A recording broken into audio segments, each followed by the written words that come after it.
সম্মানিত দর্শক শ্রোতা, বুখারী শরীফের ৭ম নম্বর হাদিসের বাকি অংশের অনুবাদ পেশ করছি।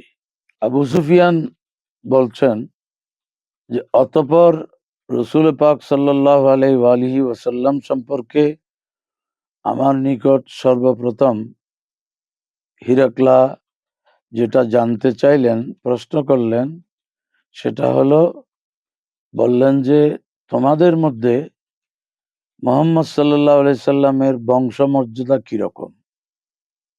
কুলতু হুয়া ফিনা যু নাসাবিন। আবু সুফিয়ান বলেন, আমি উত্তরে বললাম যে মুহাম্মদ সাল্লাল্লাহু আলাইহি ওয়াসাল্লাম আমাদের মধ্যে উচ্চ বংশীয় মর্যাদায় অধিষ্ঠিত। কালা ফাহাল কালা হাযাল কওলা মিনকুম আহাদুন কাত্তু ক্বাবলাহু। তখন হিরাক্লা বললেন যে, নবুয়তের এই দাবি তোমাদের মধ্যে কেউ কি ওনার আগে নবুয়তের দাবি করেছে? কুলতু লা। আবু সুফিয়ান বলেন, আমি বললাম, আমাদের মধ্যে কেউ ওনার আগে নবুয়তের দাবি করেনি। কালা ফাহাল কানা মিন আবাইহি মিন মালাকিন। এরপর হিরাক্লা আবু সুফিয়ানের নিকট জানতে চাইলেন যে তার পূর্বপুরুষদের মধ্যে কেউ কি বাদশাহ ছিলেন? কুলতু লা। আবু সুফিয়ান বলেন, আমি উত্তরে বললাম যে ওনার পূর্বপুরুষদের মধ্যে, অর্থাৎ মুহাম্মদ সাল্লাল্লাহু আলাইহি সাল্লামের পূর্বপুরুষদের মধ্যে কেউ বাদশাহ ছিলেন না। কালা ফাআশরাফুন নাস ইত্তাবাউহু আম দুআফাউহুম। এরপর হিরাক্লা আবু সুফিয়ানের নিকট জানতে চাইলেন যে সমাজের উচ্চ শ্রেণীর মানুষগণ তার অনুসরণ করছেন না সমাজের দুর্বল শ্রেণী। কুলতু বল দুআফাউহুম। আবু সুফিয়ান বলেন যে বরং সমাজের দুর্বল শ্রেণীর লোকগণ ওনার অনুসরণ করছে। কালা আয়াজিদুন আম ইয়ানকুসুন। এরপর হিরাক্লা আবু সুফিয়ানের নিকট জানতে চাইলেন যে মুহাম্মদ সাল্লাল্লাহু আলাইহি সাল্লামের অনুসারীর সংখ্যা বাড়তেছে না কমতেছে? কুলতু বাল ইয়াজিদুন। আবু সুফিয়ান বলেন, কমতেছে না, বরং বাড়তেছে।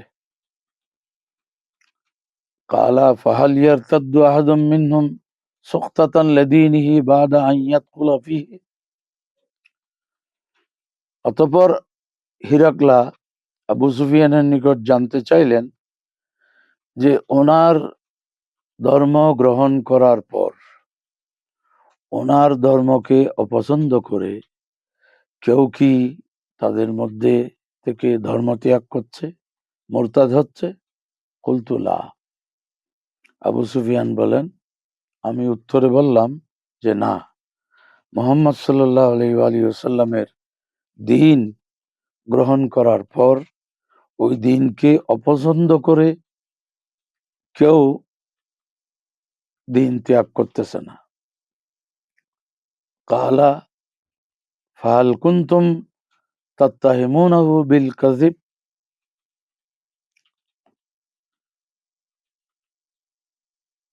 এরপর হিরাক্লা আবু সুফিয়ানের নিকট জানতে চাইলেন, ইতিপূর্বে কি তোমরা তাকে মিথ্যায় অভিযুক্ত করতে? অর্থাৎ উনি কি কোনো সময় অতীতে ইতিপূর্বে মিথ্যা বলেছেন আর তোমরা তাকে মিথ্যায় অভিযুক্ত করেছো, এমন কোনো ঘটনা হয়েছে? কাবলা আন ইয়াকুলা মা কাল। তিনি নবুয়তের যে ঘোষণা দিচ্ছেন, এই নবুয়তের দাবি করার আগে উনি কি কখনো মিথ্যায় অভিযুক্ত হয়েছেন? কুলতু লা। আবু সুফিয়ান বলেন যে না, উনি নবুয়ত দাবির পূর্বে কখনো কোনো প্রকার মিথ্যায় অভিযুক্ত হননি।